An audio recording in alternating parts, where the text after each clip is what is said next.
Hi friends, welcome to vlog with mahi home. இன்றைக்கி 2 வாரத்துக்கு முன்னாடி எடுத்த வீடியோ தான் நான் உங்கள் கூட ஷேர் பண்ணியிருக்கேன்.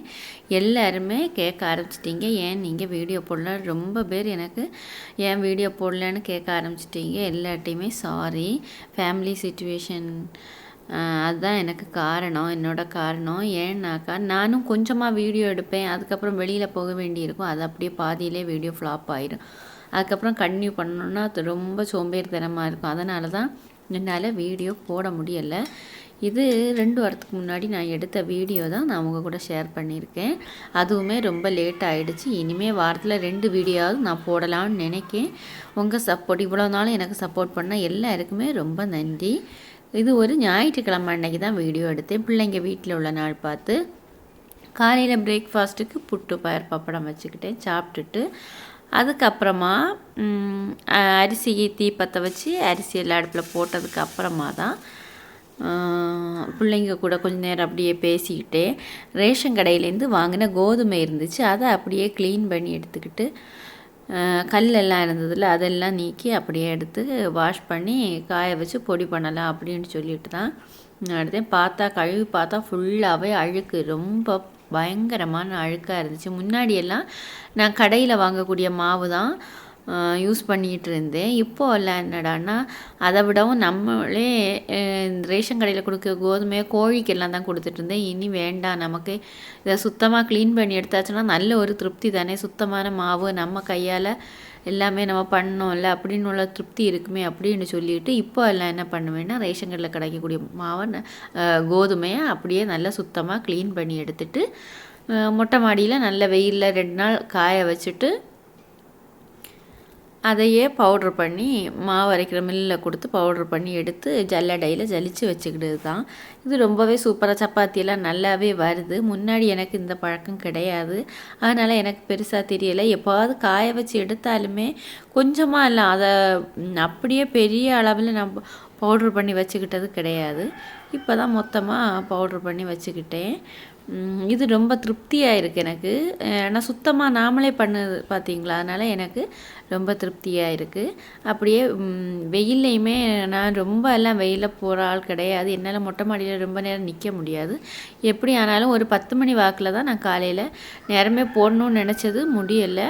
10 மணி வாக்கில் எல்லாமே கொண்டு காய போட்டு வச்சுட்டு வந்தாச்சு. பிள்ளைங்க எல்லாம் விளையாடிட்டு தான் இருந்தாங்க.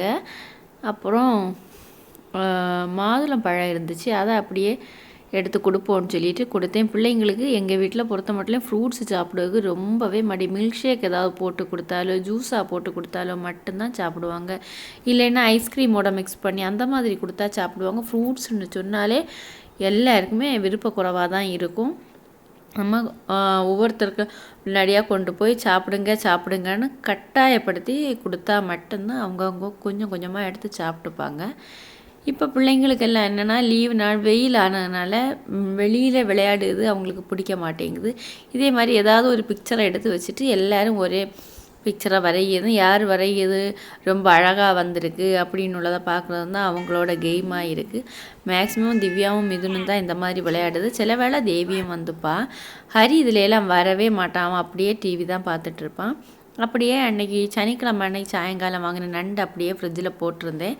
அதை எடுத்து க்ளீன் பண்ணி குழம்பு வைக்கலாம் அப்படின்னு சொல்லிட்டு வந்தேன். அப்போ பார்த்து மீனுன்னா ரொம்ப பிடிக்கும். மீனுன்னா எங்கள் வீட்டு பூனையோட பேர் தான் மீனு. அதுக்கு ரொம்ப பிடிக்கும். மீன் வாங்கினாலே அது நம்மளை சுற்றி அதுக்கு கொடுக்காமல் இருக்கவே முடியாது, அந்த மாதிரி வந்துடும்.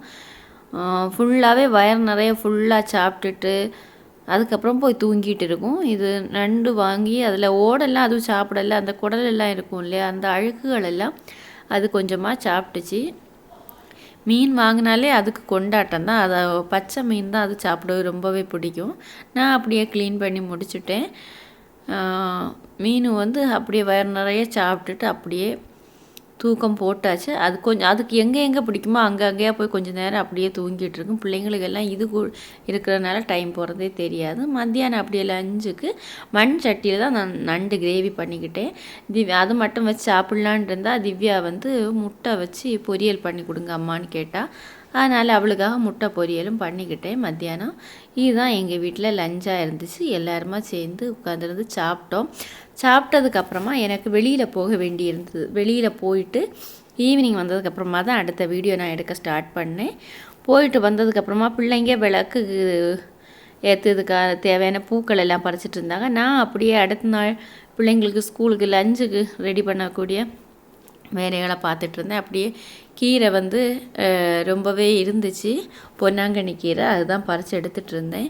எனக்கு பொன்னாங்கண்ணி கீரை நிறையவே கிடைக்கிது, கொழுப்பாகவும் நல்ல பெரிய இலையாகவும் வந்திருக்கு. எப்போவுமே எனக்கு அப்படி தான். நான் பெருசாக உரம் எதுவும் கொடுக்கறதில்ல. அரிசி கழுவக்கூடிய தண்ணி, காய்கறி எல்லாம் வேஸ்ட் எல்லாம் போட்டு ஊற போட்டு அந்த தண்ணி, திரும்ப கஞ்சி தண்ணி, இதெல்லாம் தான் உரமாக கொடுக்கேன். ஆனால் நல்ல பெரிய இலையாகவே கீரை எனக்கு ரொம்பவே அதிகமாக வந்திருக்குது.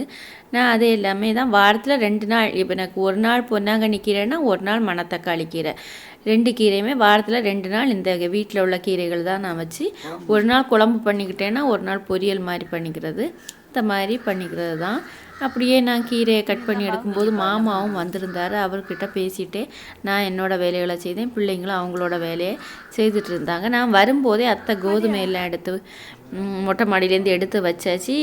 காய்ஞ்ச துணி இருந்தது இல்லையா, அதையும் எல்லாமே எடுத்து அவங்கள எடுத்து கொண்டு வச்சுட்டாங்க. அதனால் எனக்கு அந்த வேலை மிச்சம்தான். அதுக்கப்புறம் ஈவினிங் வந்து பிள்ளைங்களுக்கு ஸ்நாக்ஸுக்காக வேர்க்கடலை இருக்குது இல்லையா, வேர்க்கடலை தான் நான் சுண்டல் மாதிரி பண்ணி கொடுத்துக்கிட்டேன். முன்னாடி எல்லாம் வேர்க்கடலை சுண்டல் நார்மலாகவே இது உப்பு மிளகாத்தூள் போட்டு சும்மாவே அப்படி கொடுத்துட்டு இருந்தேன். அப்படி கொடுக்குறப்போ பெருசாக எல்லாம் சாப்பிடல. கூடவே சைடிஷ் இதுக்காக டீ போடலைன்னா கருப்பட்டி காப்பி தான் போட்டுக்கிட்டேன். இப்போ வேர்க்கடலை சுண்டல் மாதிரி பண்ணி கொடுக்குறப்போ பிள்ளைங்க எல்லாருமே விரும்பி சாப்பிடுவாங்க.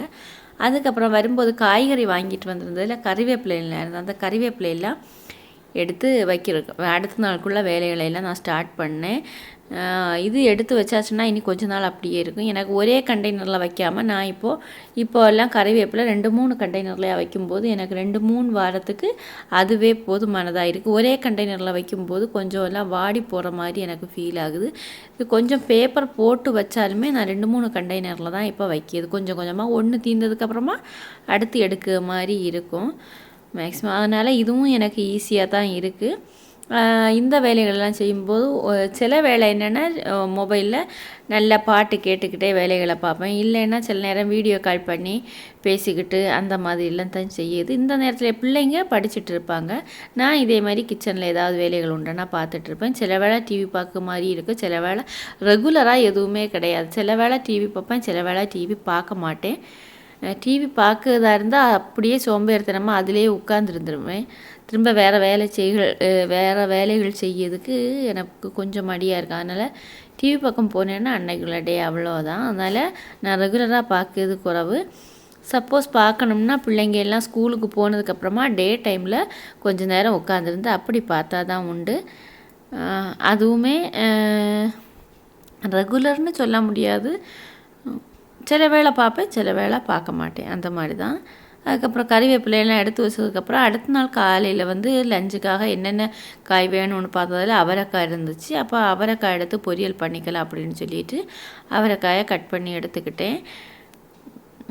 எப்போவுமே முந்தின நாள் நான் என்னோடய ரொட்டீன் என்னென்னா முந்தின நாள் இதே மாதிரி செய்து வச்சுக்கிட்டோன்னா அடுத்த நாள் காலையில் கொஞ்சம் டென்ஷன் இல்லாமல் என்னால் வேலை பார்க்க முடியும். இல்லைன்னா அடுத்த நாள் காலையில் கஷ்டமாக இருக்கும். கீரை குழம்புக்காக பச்சை மிளகா, வெங்காயம், பூண்டு, தக்காளி எல்லாமே கட் பண்ணி வச்சுக்கிட்டாச்சு.